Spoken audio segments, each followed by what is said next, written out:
Mafia जो है वो असल में आजकल सरकारों को संचालित कर रहा है। भू माफिया पार्टियों को भी संचालित कर रहा है। भू माफिया टिकट दिलाने का काम भी पार्टियों के अंदर करता है।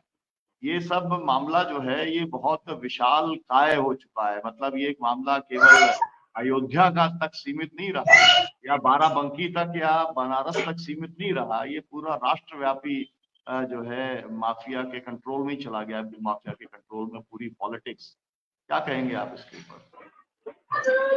जी देखिए, यह तो सच है। और आज की तारीख में भारत की पूरी अर्थव्यवस्था राष्ट्रीय स्वयं संघ के कार्यकर्ता, और वो भी कम हो जाते हैं। राष्ट्रीय स्वयं संघ में भी तमाम समर्पित लोग भी हैं। वहां पर धंधेबाजों का वहां भी अड्डा हो गया है। और खास करके गुजराती गैंग ये हावी है पूरे देश के पैमाने पर। यही लोग धंधा कर रहे हैं। अंदर घुस के देखेंगे तो बहुत बहुत कुछ मिलेगा। जितने ठीका फटीका है या जितनी भी सारी चीजें हैं जहाँ कंस्ट्रक्शन हो रहा है, सब में आप उठाइए तो उसमें वही गुजराती गैंग आपको मिलेगा। आप उसमें पूरा गुजरात की बात नहीं कर सकते हैं, गुजराती गैंग है उसमें। और अगर हम वो जो अयोध्या की अगर अगर बात पर हम सेटलाइज करें तो वहां तो शुरू से ही धांधली शुरू कर दी गई। राम मंदिर निर्माण के लिए रामालय ट्रस्ट बनाया गया था। उस रामालय ट्रस्ट में हमारे चारों शंकराचार्य थे और 5 रामानंद संप्रदाय के लोग थे। वो एक तरीके से धार्मिक कहिए या एथेंटिक तरीके से वो रामालय ट्रस्ट था जो कि उन पूरे मुद्दों को देख रहा था। और रामालय ट्रस्ट के माध्यम से वो राम मंदिर का मामला लगभग सुलझ भी गया था। लेकिन उसमें ये जो आडवाणी जी आ गए और ये सारे लोग जुट करके और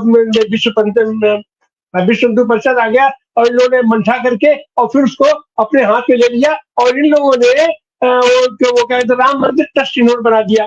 अब उसमें एक तमाम तपस्वी पे औलाद आदमी और उसका तो कोई परिवार ही नहीं है, कुछ नहीं है, चंपक राय को ला करके बैठा दिए। ऐसा महिमा मंडित किया जैसा लग रहा है कि अब तो इससे बड़ा त्यागी पुरुष तो इस धरती पर है ही नहीं है।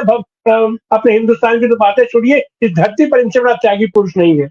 अब क्या हुआ साहब कि वो जो राम मंदिर के लिए जो पैसा इकट्ठा किया गया था, जो अकूत संपदा इकट्ठी की गई थी, उसकी स्थिति यह थी कि गांव-गांव से ईंटा तक वहां इकट्ठा किया गया था, गांव-गांव से लोहा तक इकट्ठा किया गया था। माने एक-एक आदमी राम मंदिर के लिए अपने जो कुछ भी हो सकता था सब किया। तो वो तो अकूत संपदा है उनके पास। उस अकूत संपदा का आज तक इन लोगों ने कोई हिसाब नहीं किया कि वो पैसा कहाँ गया, कैसे गया। वो दोनों राम मंदिर बनाने के लिए थे और राम मंदिर बनाने का काम तो सरकार की जिम्मे आ गया। ये सारा खर्चा और उसका टेंडर वेंडर देकर जो, तो यह जो मामला है, भूमि का मामला है, यह तो नीचे दबा हुआ है। देखिए, जो हम लोग के यहाँ सीधी सी बात है कि जो धंधेबाज लोग होते हैं वो किसानों की जमीन का सट्टा कर लेते हैं। सट्टा करने का मतलब ये थोड़ा सा बयाना दे करके और अपना लिखा पढ़ी कर लेते हैं कि इस जमीन का मालिक अब हम है, इसकी खरीद बिक्री हम करेंगे। तो इसके माध्यम से 2 तरह से टैक्स बचाते हैं। ये तो सीधे उसे रजिस्ट्री अगर कराएंगे तो उसका वो रजिस्ट्री का खर्च जाता है। तो अब वो सट्टा करने के बाद फिर वो काट काट के टुकड़ों में किसान से सीधे रजिस्ट्री करवाते हैं। लेकिन वो जो बिचौलियों का पैसा है वो पैसा ये लोग अपने पास रखते हैं। अब उसमें क्या हुआ, अपना बात सही है कि जब जिसको जमीन खरीदनी है, अगर राम मंदिर ट्रस्ट को जमीन खरीदनी है तो राम मंदिर ट्रस्ट जाहिर सी बात है कि आनंद तिवारी जी क्यों खरीद देगा, जो जबकि उसका वास्तविक मालिक गुरहू है।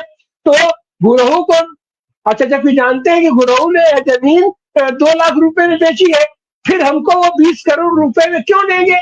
लेकिन ये सब का सब मिला जुला खेल है। और ये सरकार अपनी भाई अपराध शास्त्र के प्रोफेसर ये लोग हैं। अब तो इंटायर पॉलिटिकल साइंस की तो फर्जी डिग्री झूठे ले लिए।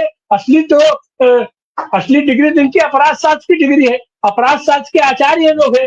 तो उन सारी चीजों को ये लोग इतने तरीके से, इतने बढ़िया ढंग से किए हैं कि कानूनी रूप से तो इनका फंसना मुश्किल है। इनका असली खेल जो होता है वो तो ये अपना कागज पत्र इनका मामला दुरुस्त रहता है। तो लेकिन ऐसी स्थिति में जाहिर सी बात है कि जब इसका पोल खुलेगा, और ये काम तो सरकार ही करेगी।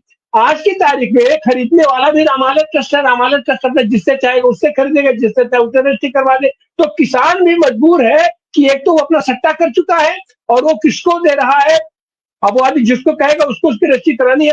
तो इस तरीके से यह व्यापक पैमाने में अयोध्या की अभी अभी ये जो मामला खुला है, 13,391 एकड़ जमीन तो वहां केवल सेना की है, वो शूटिंग रेंज की जमीन है। अब उसका मालिक तो सरकार है।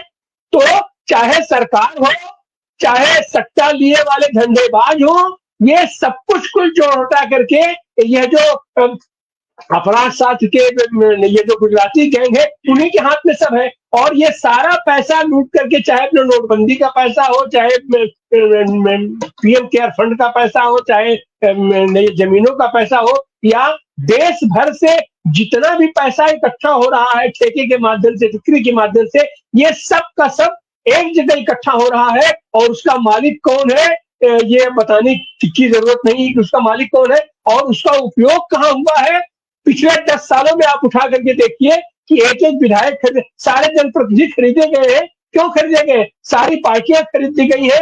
कहां से खरीदी गई है? तो ये सारी चीजें खुल के, लेकिन असली चीज तो ये हुआ कि इस बार तो इसीलिए ये लोग एन केन प्रकारेण सत्ता में बना रहना चाहते हैं। इनकी मजबूरी है सत्ता में बने रहना। और नहीं तो मोदी जैसा आदमी स्पष्ट बहुमत में इनकी जितनी ये शीशा लेदर हो रही है कि आज की तारीख में 2 प्रांतों में चुनाव है, उन चुनावों में पोस्टर्स, पैनर्स, पैम्फलेट से इन लोगों का नाम तक गायब है, कुछ नहीं है। लेकिन साहब अभी ये जबरदस्ती जाकर के सीबीआई के यहाँ अपनी फोटो खिंचाएंगे और जबरी जबरी जाके। तो यह चीज तो तभी होगा कि अयोध्या की तो जनता चूंकि समझ गई थी, बनारस की भी जनता समझ तो रही थी, बनारस की जनता ने भरपूर इनका ट्रीटमेंट भी किया, लेकिन बनारस में उस तरीके से अब चीजें नहीं हो पाई, बात अलग है। तो असरा इनका इलाज तो जनता करेगी और जनता इलाज इनका करने जा रही है। धन्यवाद। क्योंकि वो तथ्य की वजह से शायद गलत होता। एक जो रामालय ट्रस्ट के बारे में अभी तिवारी जी ने बात की, रामालय ट्रस्ट 1991 के पहले का बना हुआ ट्रस्ट था जो स्वामी स्वरूपानंद सरस्वती जी के माध्यम से बनाया गया था। तो जो वेंकट चलैया जी का 1993 का जजमेंट था, उसमें ये था कि ये जो भविष्य में जब भी इसका डिसीजन हो तो ये इसके पहले के ट्रस्ट को नहीं दिया जाना चाहिए। इसीलिए जो श्री राम जन्मभूमि का जो पुराना ट्रस्ट था विश्व हिंदू परिषद का, उसको भी ये जब नहीं हुआ, और ना रामालय ट्रस्ट, ना 1991 के पहले के जितने ट्रस्ट थे उनको, बल्कि सुप्रीम कोर्ट के डिसीजन के बाद एक नया ट्रस्ट बनाने की बात कही गई थी। इसके वजह से श्री राम जन्मभूमि तीर्थ क्षेत्र समिति का एक नया ट्रस्ट जिसे पार्लियामेंट में जिसे घोषित करके जो है बनाया गया, उसके तहत जो कि अपने उन लोगों को लिया। बस यही इतना क्लैरिफिकेशन थोड़ा मैं के अंदर बनेंगे क्या? ये डॉक्टर साहब ऐसा है कि एक उत्तर प्रदेश की जनता में और देश की जनता में भी एक आस थी कि अब सुप्रीम कोर्ट का फैसला हो गया है, अब जो है मंदिर बनेगा और अयोध्या को एक तरह से संवारा जाएगा, सजाया जाएगा, और एक जो है जिस तरह से एक पुराना मध्ययुगीन और डिलपीडिएटेड जो है शहर है वो एक तरह से व्यवस्थित बनेगा। लेकिन उसकी जो प्रक्रिया अपनाई गई और एक मॉडल भी दुनिया भर में चर्चित है, एक तरह से टेम्पल इकोनॉमी का मॉडल है, और वो दुनिया के तमाम जो आधुनिक देश हैं वहाँ भी कहीं ना कहीं जो है वो चर्च का या टेम्पल्स का एक इकोनॉमी उस तरह से उस सिटी की बनती है। तो ये तमाम लोगों के मन में एक जो है आशा थी, उम्मीद थी, और इस नाते लोग बहुत ज़्यादा रिएक्ट नहीं कर रहे थे इस मामले पर जो है।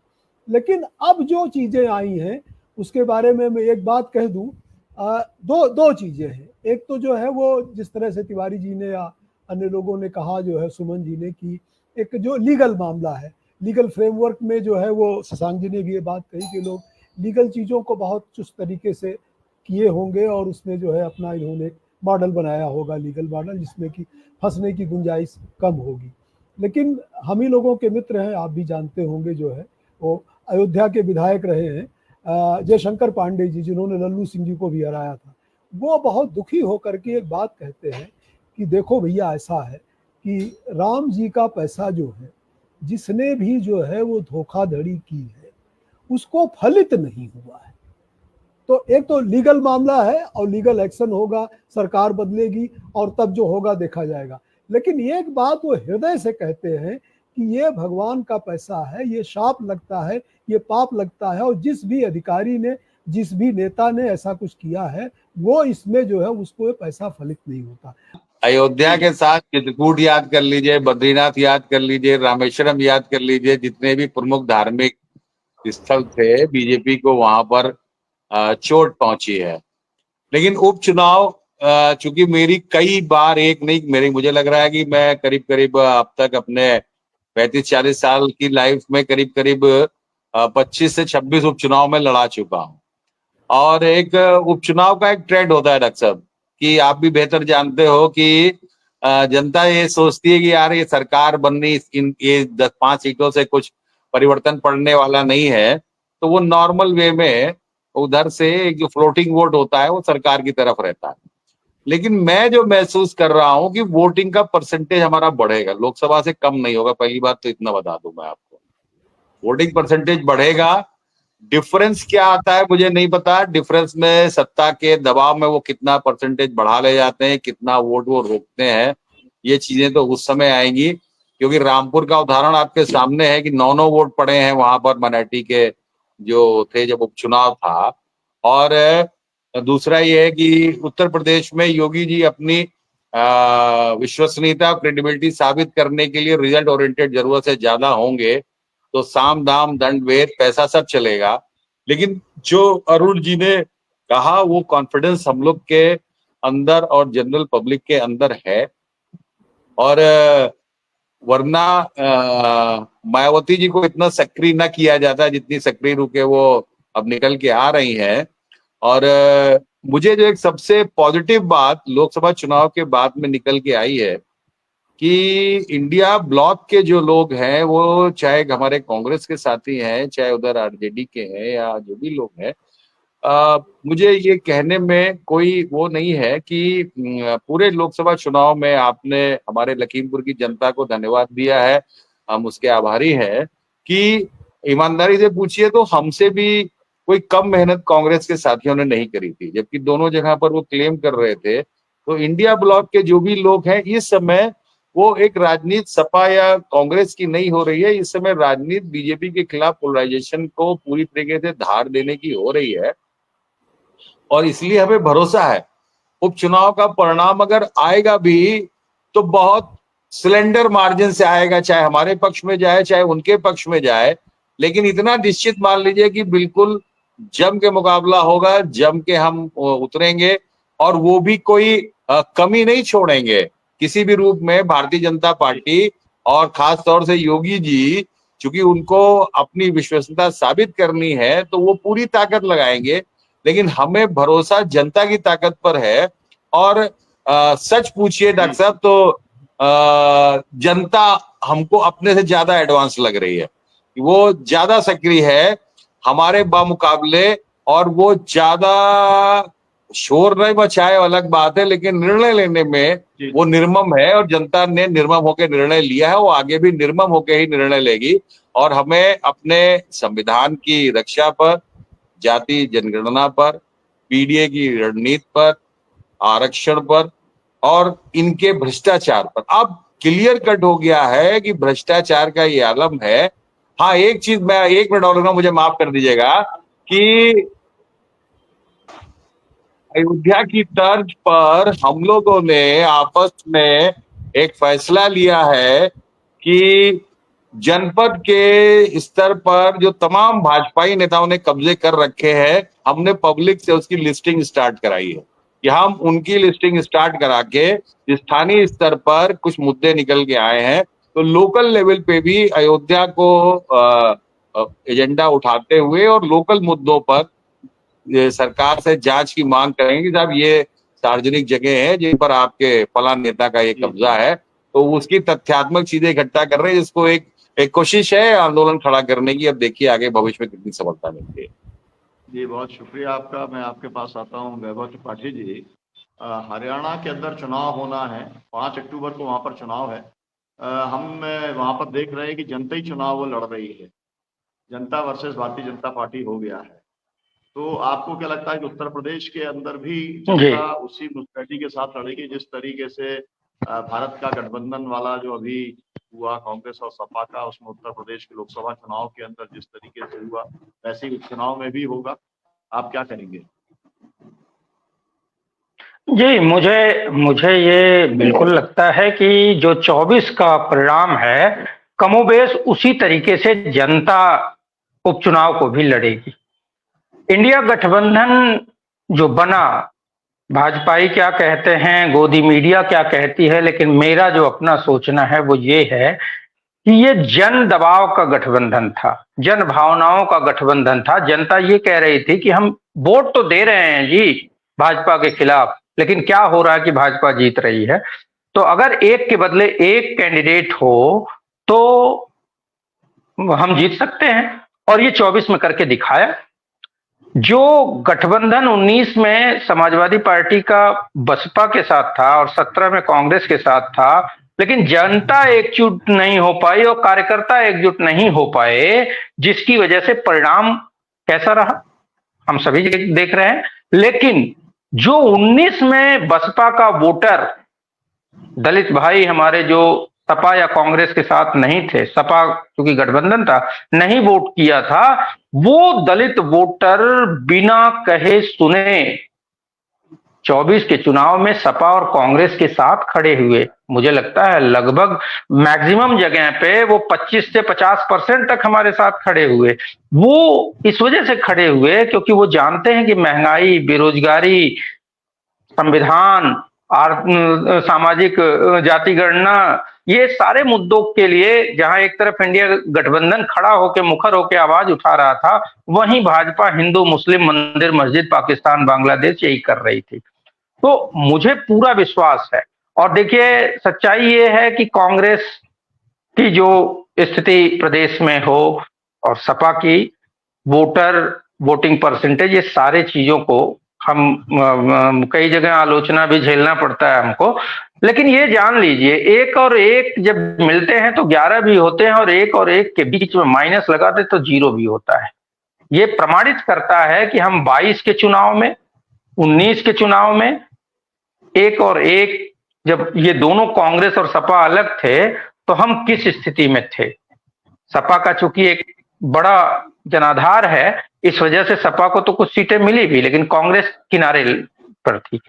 लेकिन जब हम दोनों एक हुए हैं तो जनता को भी एक सशक्त विकल्प मिला है, और जब जनता को विकल्प मिलेगा तो वो भाजपा को उखाड़ने में कोई चूक नहीं करेगी।